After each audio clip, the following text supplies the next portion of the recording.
मुच्यते पूर्णस्य पूर्णमादाय पूर्णमेवावशिष्यते। ॐ शान्ति शान्ति शान्तिः। बोलिए श्री सद्गुरुदेव भगवान की जय। सच्चिदानंद भगवान की जय। परम पूज्य स्वामी श्री प्रेमपुरी जी महाराज की जय। ओम भद्रं कर्णेभिः शृणुयाम देवा भद्रं पश्येमाक्षभिर्यजत्राः स्थिरैरङ्गैस्तुष्ट्वागुंसस्तनूभिर्व्यसेमहि देवहितं यदायुः। ॐ शान्तिः शान्तिः शान्तिः। ॐ स्वस्ति न इंद्रो वृद्धश्रवाः स्वस्ति नः पूषा विश्ववेदाः स्वस्ति नस्तार्क्ष्यो अरिष्टनेमिः स्वस्ति नो बृहस्पतिर्दधातु। ॐ शान्तिः शान्तिः शान्तिः। भगवान की असीम अनुकंपा से हम सब नित्य प्रति प्रेमपुरी आश्रम से स्वाध्याय सत्संग का लाभ ले रहे हैं। स्वाध्याय के क्रम में हम सब मांडुक्य उपनिषद के मांडुक्य कारिका के द्वितीय प्रकरण वैतथ्य प्रकरण के 21वें श्लोक तक हम सब ने श्रवण किया। यहाँ तक बताया गया इसके पूर्व में कि आत्मा अधिष्ठान है, आत्मा अपना स्वरूप है और आत्मा का ज्ञान हो जाने पर सब समाप्त हो जाता है, अर्थात कुछ नहीं दिखता। सब भ्रम सब विकल्प निवृत्त हो जाते हैं।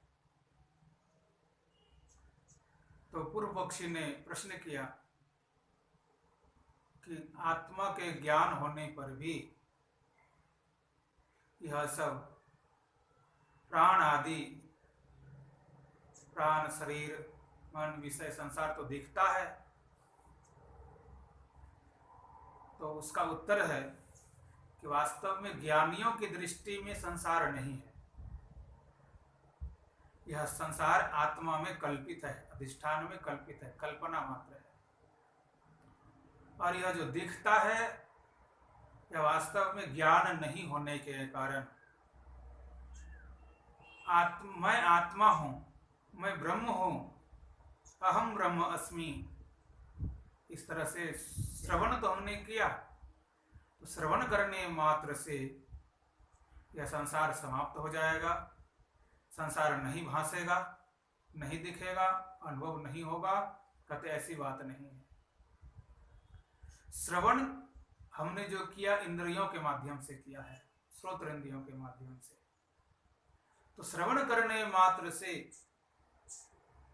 यह सांसारिक भ्रम समाप्त नहीं होता। श्रवण करने के बाद उसे मनन करना पड़ता है और मनन करने के बाद निधिध्यासन करना पड़ता है, फिर अभ्यास करने के बाद उसका अनुभव होता है। तो ज्ञान जब हमें वास्तव में अधिष्ठान का ज्ञान हो, आत्मा का दर्शन हो, आत्मा का अनुभव हो, तो आत्मा कैसा है? तो आत्मा, मैं आत्मा हूं, मेरा स्वरूप आत्मा है और यह सब उसी आत्मा में दिख रहा है, शरीर और संसार। ऐसा हमने सुना तो सही, पर अनुभव नहीं होता। सुनने के बाद ऐसा लगता है कि मैं आत्मा हूं और इस शरीर में स्थित हूं। तो हम शरीर को मानने वाले हो जाते हैं और फिर सोचते हैं संसार समाप्त हो जाए, संसार के दुख समाप्त हो जाए। तो यह संभव नहीं है। हम शरीर में रह करके सोचते हैं मैं आत्मा हूं, तो कहीं हम प्राण को मानने लगते हैं कि यह प्राण ही सब कुछ है। तो सभी का मत एक एक करके यहां पर दिया, कौन क्या मानता है। सबका मत अलग अलग है। उस आत्मा के बारे में सुनने पर भी यह सांसारिक भ्रम, सांसारिक विकल्प समाप्त नहीं होता। वास्तव में अधिष्ठान का ज्ञान, उस आत्मा का ज्ञान नहीं होता है। इसके कारण से संसार भासता है। तो क्योंकि सबका मत, सबका विचार अलग अलग। परमात्मा ने जो संसार की सृष्टि की, अर्थात स्वयं ने कल्पना की, आत्मा में यह सब कुछ कल्पित है। इस तरह से पहले बताया कि यह जीव की कल्पना जिस तरह से स्वप्न में होती है, स्वप्न में यह जीव स्वयं स्वप्न अवस्था में जाकर के स्वयं अपना रूप भी कल्पना करते हैं और उस रूप में युक्त होकर के और फिर मकान, दुकान इत्यादि सब की कल्पना कर लेते हैं। उसी तरह से यह आत्मा की कल्पना है। तो यह आत्मा की कल्पना है और मैं आत्मा हूं। आत्मकल्पित यह संसार है। तो आत्मा में ही यह दिख रहा है। जिस तरह से वह जीव में स्वप्न दिखता है, पर जगने के बाद वह स्वप्न समाप्त हो जाता है और लगता है कि मैं स्वप्न देख रहा था, कुछ नहीं था। उसी तरह से जब आत्मा का ज्ञान हो जाएगा तो यह स्वप्नवत, यह आत्मा में कल्पित आभास होगा कि वास्तव में यह कल्पना मात्र है। तो आत्मा में यह कल्पित, यह जगत कल्पना, आत्मा के वास्तविक ज्ञान, आत्मा का अनुभव हो जाने पर, अधिष्ठान का अनुभव हो जाने पर हम यह संसार के भ्रम को दूर कर सकते हैं।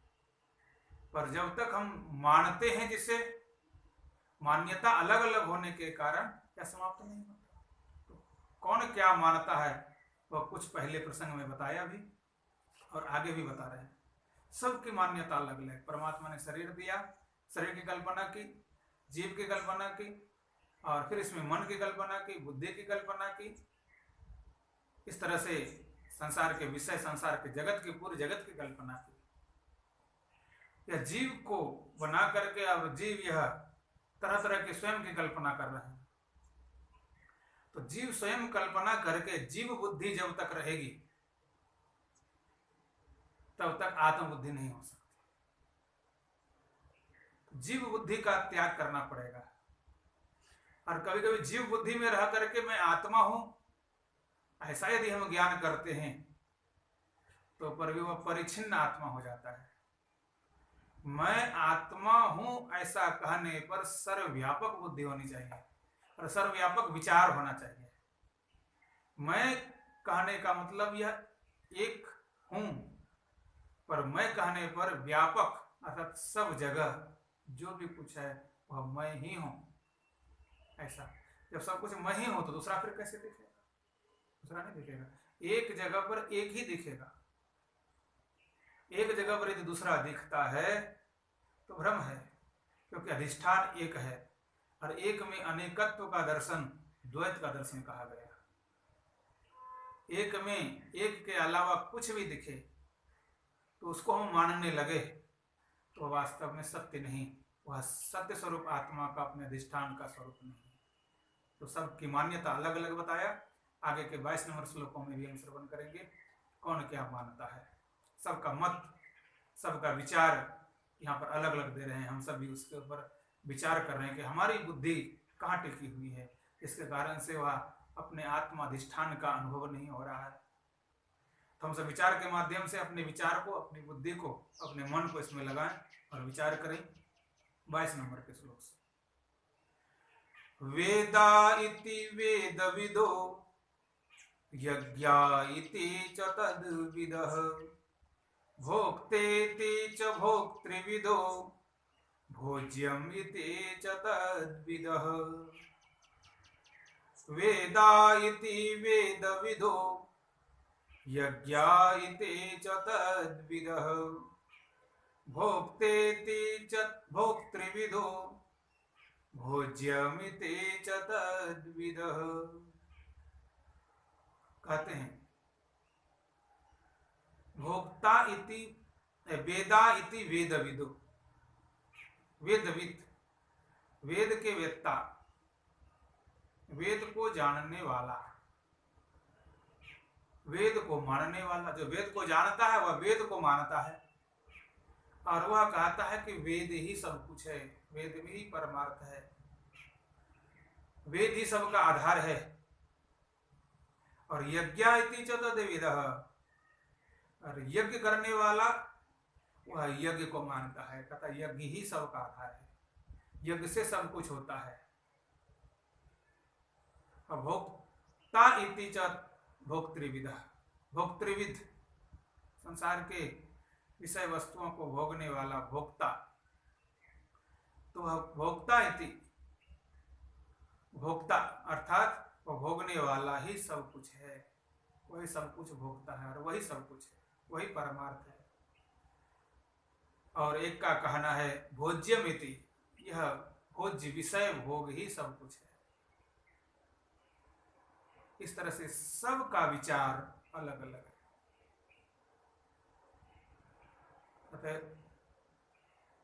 अनेक शरीर में परमात्मा ने अनेक मन की रचना की, अनेक बुद्धि की रचना की। मुंडे मुंडे मतिर भिन्ना, भगवान भाष्यकार ने कहा है, मुंडे मुंडे मतिर भिन्ना। जितने शरीर, जितने मुंड, जितने मस्तिष्क, जितना माथा उतना विचार। एक दूसरे का विचार किसी से किसी का मिलता नहीं और किसी का कोई मानता नहीं। सबकी बुद्धि अलग अलग, सबका मन अलग अलग। तो जो जिस कार्य में लगा है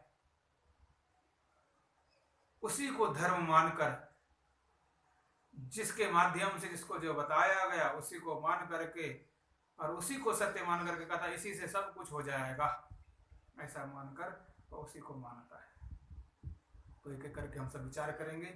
यहाँ पर कहा वेदा इति वेदविदो, यहाँ भाष्यकार ने तो कुछ नहीं कहा, पर आनंद गिरी टीकाकार जी कहते हैं ऋग्वेदादयो, ऋग्वेद, यजुर्वेद, सामवेद और अथर्ववेद 4 वेद है। तो ऋग्वेदादय वेदाश्चत्वारः, 4 वेद है। तत्वानि इति पाठका वदन्ति, वेद पाठक, वेदों को पढ़ने वाला, वह कहता है वेद ही है सब कुछ। और बहुत से ऐसे मनुष्य है, बहुत से ऐसे साधक है कि वेदों के पाठ करने में ही सिर्फ लगा रहता है और कहता है इसी से सब कुछ हो जाएगा, सिर्फ पाठ करो मात्र। तो पाठका मत, वेद पाठका वदन्ति, वेद पाठक कहते हैं 4 वेद, और वेद ही सब कुछ है, वेद ही सबका आधार है, वेद से ही सब कुछ होगा और सब कुछ होता है।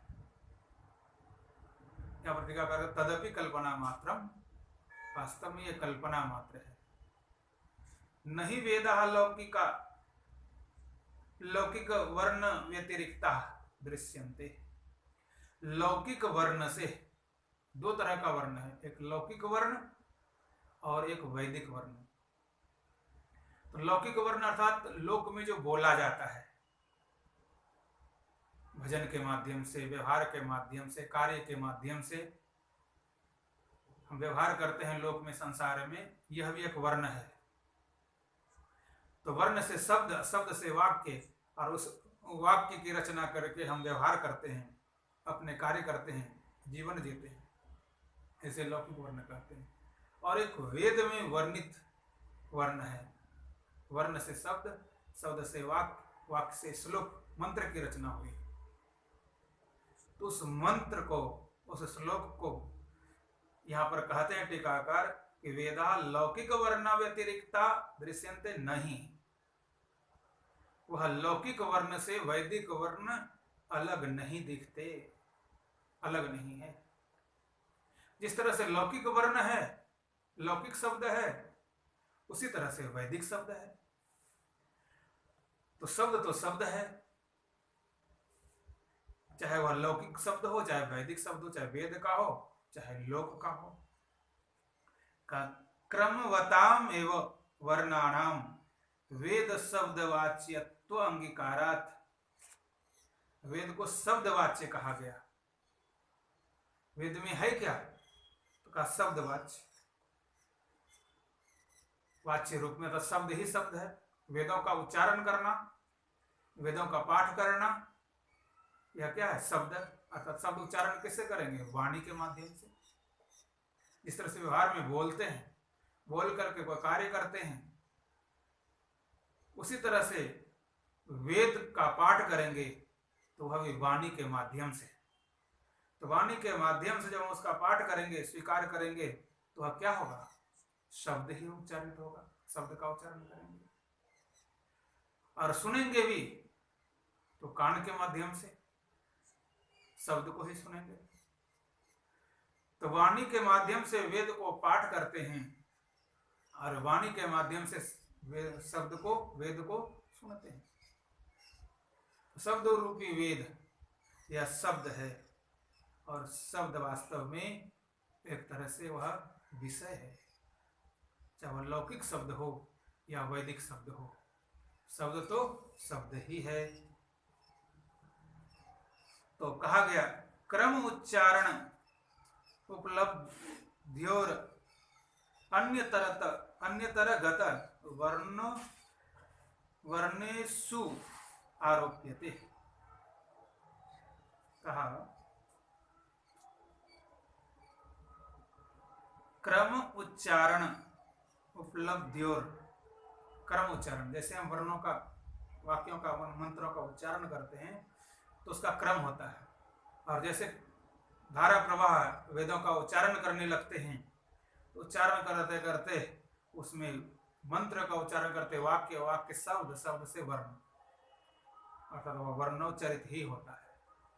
वर्ण से शब्द, शब्द से वाक्य, वाक्य से वह मंत्र बना। क्रमगत इस तरह से, उससे अलग तो है नहीं। दृश्यते ऐसा देखा जाता है कि हम शब्द का ही उच्चारण कर रहे हैं, इसके अलावा और कुछ नहीं। तथाविध क्रमवताम वर्णानाम आरोपित रूपेण वेद शब्द वाच्यत्वात् कुतो वेदानां परमार्थता इत्याह वेदा। तथाविध क्रमवताम वर्णानाम आरोपित, जब भी हम वेदों को कहेंगे तो वर्णों के माध्यम से ही कहेंगे, शब्दों के माध्यम से ही कहेंगे, और उसका वास्तविक वेदों का वाच्यत्व वह शब्द ही है। तो फिर उसमें परमार्थता, वास्तविक सत्यता क्या है? क्योंकि शब्द जो है वह स्थिर नहीं है, और शब्द में परिवर्तन होते रहता है। कभी हम किसी शब्द का उच्चारण करते हैं, कभी किसी शब्द का। अनेकों वर्ण है और अनेकों शब्द है। वेद में अनेकों मंत्र है, कोई एक मंत्र तो नहीं वेद का। तो अनेक मंत्र, अनेक शब्द, अनेक वाक्य और अनेक वर्णों का हम उच्चारण करते हैं, पर हमारा अधिष्ठान जो है वह एक है, और वेद वाक्य जो है वह अनेक है। तो वेद ही सब कुछ है, वेद ही सबका आधार है, और सबका जब आधार यदि वेद ही होगा तब तो आधार वह अनंत हो जाएगा।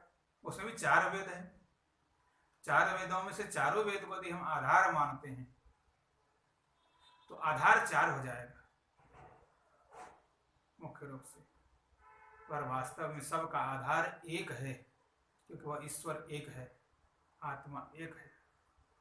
ऐसा कहा गया, अधिष्ठान एक है, एक ही अधिष्ठान में, क्योंकि एक का ही अनुभव होता है। जब भी कभी अपने आप का अनुभव किया तो एक के रूप में ही किया। तो यह एक है। सबसे पहले अपने को जाने। कैसे जानेगा? अपने का अनुभव कैसे होगा? तो शब्दवाचक, शब्द मात्र से, उच्चारण करने मात्र से या शब्द श्रवण करने मात्र से यह ज्ञान नहीं होगा। तो यह किसी का एक मत है, किसी का एक विचार है कि वेद ही सब कुछ है। हाँ, इतना जरूर है कि वेद वाक्यों से, वेद में भी बहुत विस्तार किया गया। वेद कोई साधारण नहीं, वेद में 4 वेद में 1,00,000 मंत्र है और 1180 शाखा है, और हर शाखाओं के एक एक उपनिषद है, जिसको हम ज्ञान कांड, जिसके ऊपर हम विचार भी करते हैं। तो विचार तो हम वेद के ऊपर ही करते हैं, वैदिक वाक्यों के ऊपर करते हैं। वेद में 3 भागों में बांटा गया। पहले कर्म कांड, इसमें 80,000 मंत्र है। उपासना कांड, इसमें 16,000 मंत्र है। और ज्ञान कांड, इसमें 4,000 मंत्र है। 4,000 हम सब ज्ञान के भाग में विचार करते हैं। तो श्रवण जब हम करते हैं तो शब्द का श्रवण करते हैं, और उच्चारण भी जो करते हैं हम शब्द का उच्चारण करते हैं। तो उच्चारण, उच्चरित वाक्य, हम वैदिक वाक्य को श्रवण करके और इतने में ही यदि हम रह गए, मान लिए कि ये सब कुछ है, ऐसा मान लिए, तो कहते हैं बस इतने से नहीं चलेगा काम। कई ऐसे साधक है, कैसे महात्मा भी सुन लेता है कि अब मैं महात्मा हो गया, अब हमें कुछ करने की जरूरत नहीं है, अब तो जो करना था कर लिया, मैं तो आत्मा हूं। बड़े बड़े मठाधीश बस इसी भ्रम में पड़े रहते हैं, बड़े बड़े विरक्त भी इसी भ्रम में पड़े रहते हैं कि मैंने सुन लिया ब्रह्म वाक्य, अहम ब्रह्म अस्मि, मैं ब्रह्म हूं। इस तरह से मैं ब्रह्म हूं कहकर, अपने आप को मानकर, और हम चलते रहते। तो कहते हैं श्रवण वाक्य से सिर्फ नहीं होगा। सुन लिया हमने मैं ब्रह्म हूं, तो क्या हुआ? ब्रह्म का अनुभव हुआ? तो नहीं हुआ। तो जब तक यह मानते रहेंगे तो यह मान्यता परिचिन्न बुद्धि है। जैसे कोई गणेश मान लेता है अपने आप को, तो वह वास्तविक गणेश नहीं हो जाता है। कोई अपने आप किसी का नाम रख दिया राम, तो जो राम अवतार लिया था वही राम, वह नहीं हो जाता, क्योंकि उसका एक नाम रखा गया शरीर का, और वह मानता है कि मैं राम हूं। किसी का नाम रख दिया कृष्ण, तो जो वह कृष्ण था वह कृष्ण वह नहीं हो जाता, पर फिर कहता है मैं कृष्ण, मेरा नाम कृष्ण है। तो कृष्ण नाम रख लेने मात्र से वह कृष्ण का अनुभव, कृष्ण की शक्ति को प्राप्त नहीं करता। राम का नाम रख लेने मात्र से और उसको मान लेने मात्र से कि मैं राम हूं, ऐसा वह राम नहीं हो जाता। क्योंकि कई जगह ऐसे कहा गया है। एक बार कौन मर गया जी, क्या नाम है इसका? तो कहा कि अमरनाथ। नाम है अमरनाथ, फिर भी मृत्यु को प्राप्त कर गया। इस तरह से कौन ये दुखी है? तो गुण निधि, जिसके अंदर गुण है, निधि एक खजाना है, फिर भी वह दुखी है। इस तरह से नाम मात्र से और नाम का अध्यास कर लेने मात्र से, वो तो शरीर का जिस तरह से अध्यास होता है उसको हम कुछ भी मान ले, परिच्छिन्नता समाप्त नहीं हुई। जब तक परिच्छिन्नता समाप्त नहीं होगी तब तक वह कुछ भी नहीं होगा। यह मान्यता ही मात्र है। तो अपने आप को मान लिया, यह शब्द वाक्य है, शब्दोच्चरित हुआ। हमने मान लिया कि मैं आत्मा हूं। तो क्या आत्मा का अनुभव हुआ? हम विचार करेंगे, क्या हमको सर्वव्यापकता का अनुभव होता है? क्या मैं आत्मा हूं, मैं ब्रह्म हूं, ऐसा हमने माना? तो जो ऐसा हमने मान लिया कि मैं ब्रह्म हूं, तो मान लिया तो सब कुछ हमें ब्रह्म दिखना चाहिए। आत्मा एवं इदम सर्वम, आत्मा ही सब कुछ है, अपने अलावा और किसी का ज्ञान नहीं होना चाहिए। अर्थात एक अधिष्ठान, एक आत्मा का ज्ञान होना चाहिए। ईशावास्यम इदम सर्वम यत्किंच जगत्याम जगत। ईशावास्यम, ईश के द्वारा, ईश्वर के द्वारा आच्छादन है, वो ईश है और वह अपना स्वरूप है, ऐसा हम मानते हैं, अर्थात उसका अनुभव करते हैं। तो श्रवण हमने किया, सिर्फ श्रवण किया है, तो श्रवण कर लिया और इस तरह से बुद्धि बना करके परिच्छिन्न में रह करके और हम जब जीते रहते हैं तो कहते हैं वह वास्तविक ज्ञान नहीं होता। एक संत थे, पहले रहते थे और घर छोड़ दिया था, आश्रम में रहने लगे। रहते रहते आश्रम में बहुत सारा काम करना पड़ता था, गाय की गोबर उठानी पड़ती थी।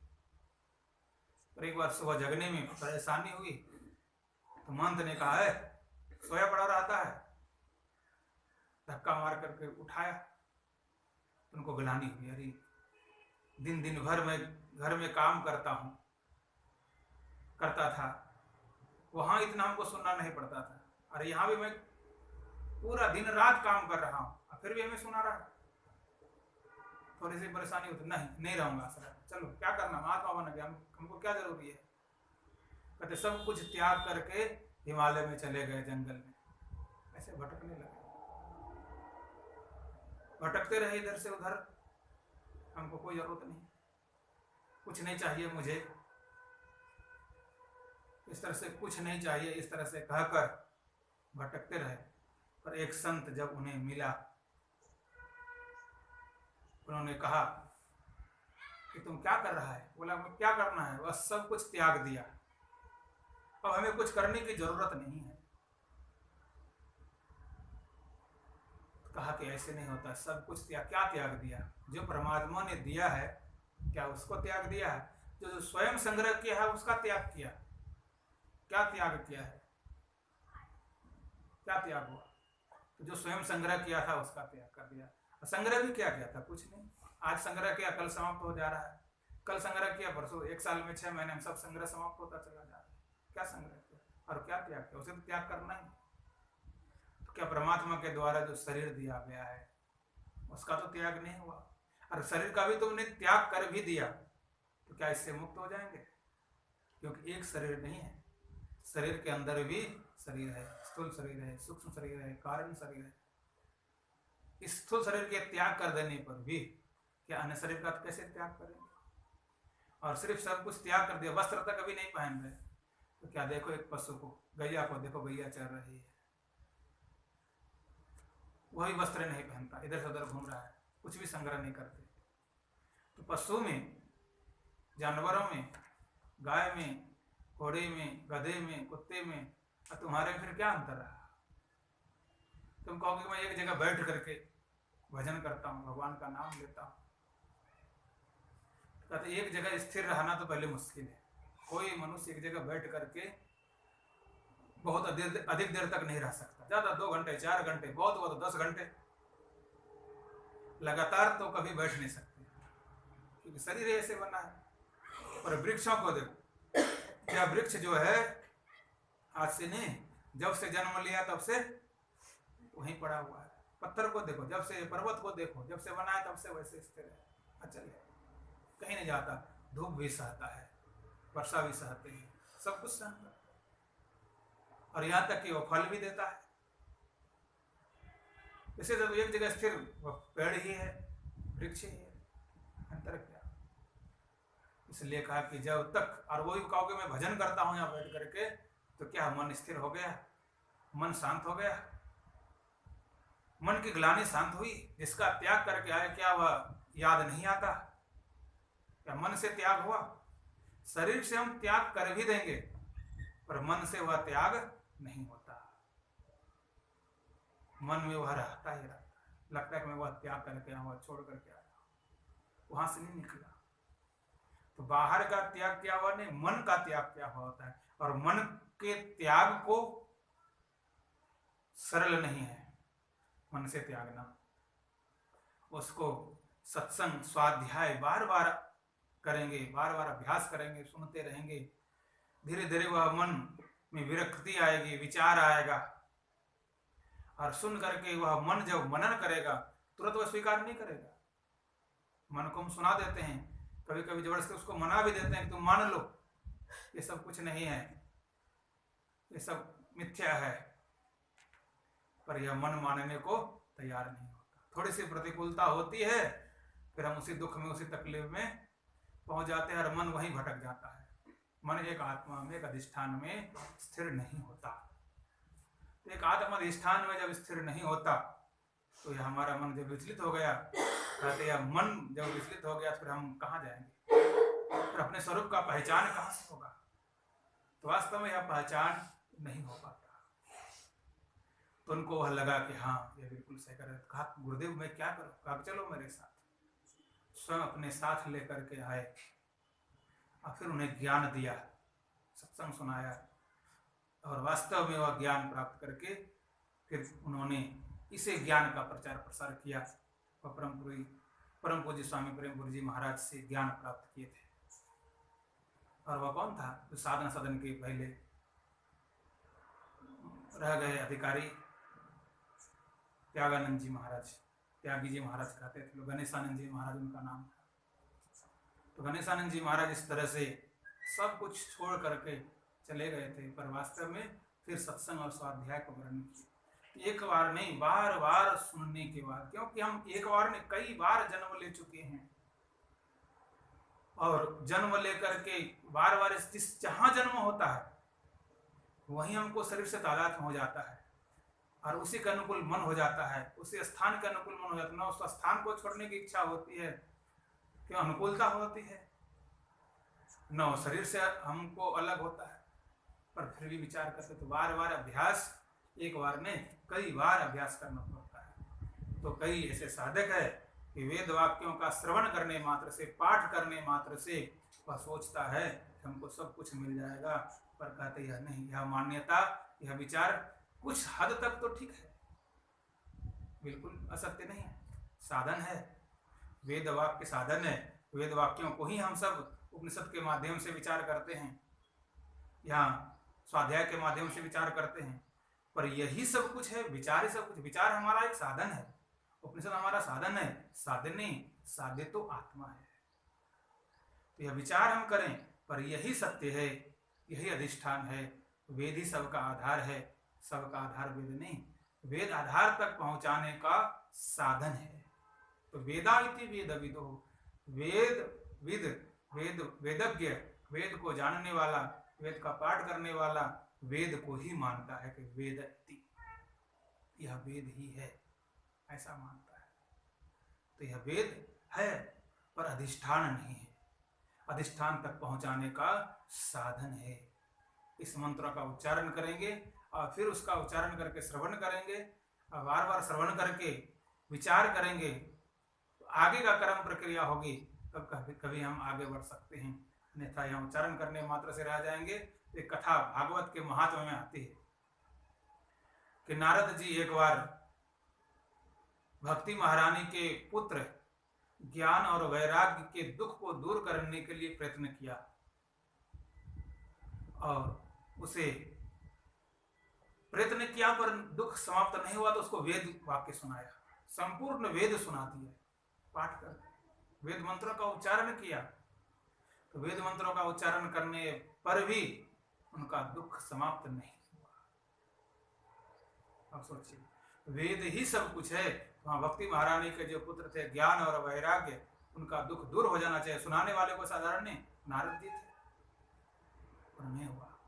अंत में नारद जी सनकादि ऋषि, सनक, सनंदन, सनातन और सनत कुमार, उनके पास गए, जो नित्य सत्संग करते हैं, नित्य स्वाध्याय करते हैं, एक दिन भी नागा नहीं होता, छूटता नहीं, नित्य प्रति सत्संग करते हैं। उनके पास गए, उन्होंने कहा क्यों चिंतित हो? कहा कि मैं क्या करूं, सत्कर्म को नहीं जान पाया, क्यों सत्कर्म से ही दुख समाप्त होता है। मैं वेदों का पाठ किया, क्या यह सत्कर्म नहीं है? कहा कि देखो, वेदों का पाठ करने मात्र से सत्कर्म नहीं होता। हाँ, वेदों को जानने वाला कोई वेदज्ञ संत सदगुरु जो है, ऐसे सुखदेव गुरुदेव, उन गुरुदेव की वाणी के माध्यम से जो स्वाध्याय होता है, जो सत्संग होता है, उस सत्संग को सुनने से दुख दूर होता है, भ्रम दूर होता है, अन्यथा भ्रम दूर नहीं होता। तो कहा गुरुदेव अब आप ही सुनाइए उनकी वाणी को। सनकादि ऋषि के माध्यम से स्वाध्याय सत्संग को श्रवण किया। सुखदेव जी के वह वाक्य, सुखदेव जी की वाणी, सुखदेव जी की कथा जो भागवत के माध्यम से सुना, तब दुख दूर हुआ। तो कहने का मतलब सिर्फ पाठ, वेदों का पाठ करने मात्र से दुख दूर नहीं होता, उच्चारित मात्र। तो कहते वह साधन है, और वह साधन साध्य तक पहुंचाता है। यदि हम बार बार विचार करेंगे तो वह आगे पहुंचेंगे। इस तरह से वेदज्ञ मानते हैं, इसलिए वह अपने स्वरूप, अपनी आत्मा को, वेद का पाठ करने पर भी वह अपनी आत्मा को नहीं जान पाते। यज्ञा इति च तद्विदः, आगे कहते हैं याज्ञिक लोग, यज्ञ करने वाला, जो यज्ञ के ज्ञाता है, कौन सा यज्ञ करने से क्या फल की प्राप्ति, तो उसका कहना है कि भाई जो कुछ प्राप्त करना हो तो यज्ञ के माध्यम से सब कुछ प्राप्त हो जाता है। यह करना। देखते हैं टीकाकार के माध्यम से। ज्योतिष्टोमादयो यज्ञ वस्तुभूता भवन्ति इति। ज्योतिष्टोम बहुत सारे यज्ञ है यहाँ पर। ज्योतिष्टोम आदि, ज्योतिष्टोम आगे है, सोम याग है, वाजपेय यज्ञ है, उत्तरेष्टि यज्ञ है, स्वर्ग कामो यजेत, ऐसे कहा गया स्वर्ग की कामना से यज्ञ करें। ऐसे बहुत सारे यज्ञ है। यज्ञ वस्तुभूता भवन्ति इति बौधायन प्रवृत्त है। बौधायन याज्ञिक, जो बौधायन है याज्ञिक है वह मन्यन्ते मानता है। तदपि भ्रांति मात्रम, कहते वह भी भ्रांति मात्र है, वहां से भ्रम दूर नहीं होता। वेदों का पाठ करने मात्र से भ्रम दूर नहीं होगा, अपने अधिष्ठान स्वरूप का ज्ञान नहीं होगा, और यज्ञ करने मात्र से ज्ञान हो जाएगा। यज्ञ करते हैं तो वेदों के कर्मकांड के मंत्रों से यज्ञ होता है, और यज्ञ करके हम स्थान की प्राप्ति कर सकते हैं। यदि हम स्वर्ग की इच्छा करते हैं तो यज्ञ करेंगे तो स्वर्ग पहुंच जाएंगे, स्वर्ग का सुख मिलेगा। पुत्र की इच्छा है तो पुत्रेष्टि यज्ञ करेंगे। राजा बनने की इच्छा है तो राजसी यज्ञ करेंगे, राजस्व यज्ञ करेंगे। रूप की इच्छा है तो उसके अनुकूल यज्ञ करेंगे। तो वह वस्तु की, वह स्थान की, वह शक्ति की प्राप्ति होगी। यज्ञ के माध्यम से शक्ति की प्राप्ति होगी, और वास्तविक अपने स्वरूप की प्राप्ति यज्ञ करने मात्र से नहीं होती। पर याज्ञिक लोग कहते हैं यज्ञ ही सब कुछ, यज्ञ से सब कुछ प्राप्त हो जाता है। मुझे प्राप्त हो गया और मैं जान रहा हूँ, मुझे सुख मिल रहा है। इस तरह से तो अज्ञानी लोग भी अपने आप को जानता है कि मैं हूँ, इस नाम का व्यक्ति हूँ, मैं मोटा हूँ, पतला हूँ, छोटा हूँ, बड़ा हूँ, इस तरह से कमा रहा हूँ, इतना सुखी हूँ। मेरे भी पत्नी है, पति है, भाई है, बंधु है, बाल है, बच्चे है, घर है, मकान है। साधारण उससे क्या, कीड़े मकोड़े को भी अपने परिवार का ज्ञान होता है, अपने समूह समुदाय का ज्ञान होता है, अच्छे बुरे का भी, व्यवहारिक अच्छे बुरे का ज्ञान होता है। किसी भी पक्षी को या किसी भी पशु को आप डंडा दिखाइए, किसी प्राणी को डंडा दिखाइए भागेगा। अब खाने का आहार उसे दिखाइए, तुरंत उसके नजदीक आएगा। अच्छे बुरे, व्यवहारिक अच्छे बुरे का ज्ञान तो एक पशु को भी होता है। तुम यज्ञ के माध्यम से शारीरिक सुख प्राप्त कर सकते हैं, और शरीर को सुख मिलने वाला एक विशेष स्थान को, जहां सुख अधिक मिलता है, उस स्थान पर पहुंच सकते हैं। वस्तु की और शक्ति की प्राप्ति कर सकते हैं, और वास्तव में अपने स्वरूप का ज्ञान यज्ञ करने मात्र से नहीं होता। यह कहा गया, यह भी भ्रांति मात्रम। यज्ञम व्याख्यास्यामो, यज्ञ की व्याख्या करते हैं। द्रव्यम देवता त्याग, यहाँ पर कहा गया इत्यत्र एकस्मिन यज्ञ विज्ञा अभावात् समुदायस्य अवस्तुत्वाद इत्याह। यज्ञ किसे कहते हैं यह समझिए। यह कहते हैं देवता निमित्तेन द्रव्य त्याग यज्ञ। देवता के निमित्त जो हम द्रव्य का, वस्तु का त्याग करते हैं उसे यज्ञ कहते हैं। देवताओं के निमित्त हमने जो द्रव्य का त्याग किया, देवताओं के निमित्त हम कुछ त्याग करेंगे तो देवता प्रसन्न हो जाएगा, और उनका मंत्रोच्चारण करके देवताओं को प्रसन्न करेंगे तो देवता हमें खुश होकर के शक्ति स्वरूप स्थान की प्राप्ति करेंगे। तो यहाँ द्रव्यम देवता त्याग, देवता निमित्तेन त्याग ऐसा होना चाहिए। एकस्मिन यज्ञ विज्ञान अभावात्, एक यज्ञ से भी नहीं हो सकता। एक यज्ञ से सब कुछ की प्राप्ति हो, ये भी नहीं हो सकता। हम एक यज्ञ करें और सब कुछ हमको मिल जाए। यदि हम स्वर्ग की इच्छा करते हैं तो स्वर्ग ही मिलेगा, उसमें स्वर्ग भी मिले और पुत्र भी मिले, ऐसा नहीं होगा। यदि ऐसा कोई यज्ञ हो कि पुत्र भी मिले और स्वर्ग भी मिले, स्वर्ग में रहे और पुत्र परिवार के सहित रहे, ऐसा नहीं होता। स्वर्ग में किसी भी देवता को पुत्र नहीं है। एक इंद्र को मात्र पुत्र हुआ था, एक बेटा और एक बेटी, जयंत एक बेटा और जयंती एक बेटी, बस। उसके अलावा फिर कोई नहीं, किसी को नहीं। तो हम स्वर्ग का सुख चाहिए तो स्वर्ग काम हो, ये स्वर्ग के निमित्त हमने यज्ञ किया, स्वर्ग का सुख मिल गया, पर वहां पुत्र की प्राप्ति नहीं होगी। पुत्र का सुख चाहिए पुत्र के साथ रहना चाहते हैं और सुखी रहना चाहते हैं, ऐसा यज्ञ करना चाहते हैं, तो वह यज्ञ से अलग यज्ञ करना पड़ेगा। उसी यज्ञ से पुत्र सुख की प्राप्ति नहीं होगी। अब पुत्र सुख के लिए हम यज्ञ कर रहे हैं तो पुत्र मिल जाएगा, पुत्र अनुकूल होंगे, सेवा भी करेंगे, धन कमा करके भी देंगे, अच्छा भी लगेगा। तो पुत्र सुख मिला पर वह अन्य स्थान, अन्य चीज नहीं, अन्य चीज की प्राप्ति के लिए पुनः अन्य कार्य करिए। और यदि हम पुत्र सुख की प्राप्ति करके फिर स्वर्ग का सुख प्राप्त करना चाहते तो पुत्र सुख त्याग करके फिर स्वर्ग के सुख की प्राप्ति कर सकते हैं। यानी कि पुत्र का भी सुख मिले, स्वर्ग का सुख मिले, या अन्य सुख मिले और दूसरा भी सुख मिले, ऐसा नहीं हो सकता। तो यज्ञ से सुख का साधन उपस्थित होता है, चाहे वह पुत्र का हो, परिवार का हो, रूप का हो, राज्य का हो, स्थान का हो, या किसी लोक का हो, तो वह मिल जाएगा। पर वास्तव में वह यज्ञ, एक यज्ञ से सब कुछ मिल जाए ऐसा नहीं होगा। इसलिए यहाँ पर कहा गया कि वस्तु अवस्तुत्वात्, यह अवस्तु है।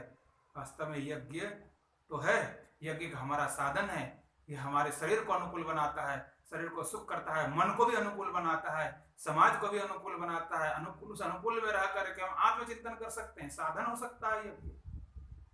सांसारिक सुख के लिए, किसी भी लोक के सुख के लिए साधन बन सकता है, पर यह वास्तव में यज्ञ साध्य है, यज्ञ ही सब कुछ है, ऐसा मानना, ऐसे मानने वाले का भ्रम कभी समाप्त नहीं, अनेकत्व की समाप्ति नहीं होगी, और एक अपने स्वरूप का ज्ञान नहीं होगा। ये कहा यज्ञ इति च तद्विध, यज्ञ को मानने वाला यज्ञ ही सब कुछ ऐसा मानता है। वास्तव में यज्ञ ही सब कुछ है ऐसा मानने वाले को यह भ्रम जो कहते हैं, यह सब समाप्त हो जाए, संसार उसे नहीं दिखे, उसका आभास नहीं हो, अपने आत्मस्वरूप का ज्ञान हो, कहते अपने आत्मस्वरूप का ज्ञान। संसार में और सुख मिल जाएगा पर अपने आत्मस्वरूप का ज्ञान नहीं, ये कहा गया। आगे कहा भोक्तेति च भोक्तृविदो, भोक्तृविद, भोक्ता के ज्ञाता, कहता है भोक्ता ही सब कुछ है। हम भोक्ता हैं इसलिए हमारे पास भोग की उपस्थिति होती है, ऐसा कहते हैं। देखते टीका के माध्यम से, भोक्ता एवं आत्मा न करता, सांख्य मानते हैं भोक्ता एवं आत्मा, जो भोग करता है अर्थात वही आत्मा है, वही मेरा स्वरूप है। अर्थात जो मैं देख रहा हूँ, मैं देख रहा हूँ, सुन रहा हूँ, मैं सुन रहा हूँ, मैं चल रहा हूँ, मैं कर रहा हूँ, अर्थात यही आत्मा है, ऐसा मानता है। रूप को देखना, देखने वाला भोक्ता है, भोग कर रहा है, तो विषय भोग करने वाला भोक्ता, ऐसा मानता है। कहते सांख्य तत्र भोगो यदि विक्रिया स्वीक्रियते तर्हि कथम न अनित्यत्वादि प्रसंग स्वभावत्वे सदा स्यात् इति विषय सन्निधौ भोक्तृत्वम भ्रांतिरेव इत्याह। हम जो अपने आप को भोक्ता मानेंगे तो भोक्ता कब होगा? तो भोक्ता के सामने जब तक कि भोग्य वस्तु नहीं होगा, विषय भोगने, रूप नहीं हो तो देखेंगे क्या, शब्द नहीं हो तो सुनेंगे क्या, खाद्य पदार्थ नहीं हो तो रस ग्रहण कैसे करेंगे? तो इस तरह से विषय भोग के लिए 5 विषय की आवश्यकता है, और फिर हम अपने आप को भोक्ता माने। तो भोक्ता मानने पर विषयों को भी मानना पड़ेगा। तो संसार अलग है अपने स्वरूप से, विषय अलग है, और अलग विषयों को हम भोग कर रहे हैं अर्थात ग्रहण कर रहे हैं। हम विषय भोग करने वाले भोगी कहलाएंगे, वास्तव में अपना स्वरूप वह नहीं है, ऐसा माना गया। यह अपना स्वरूप नहीं है।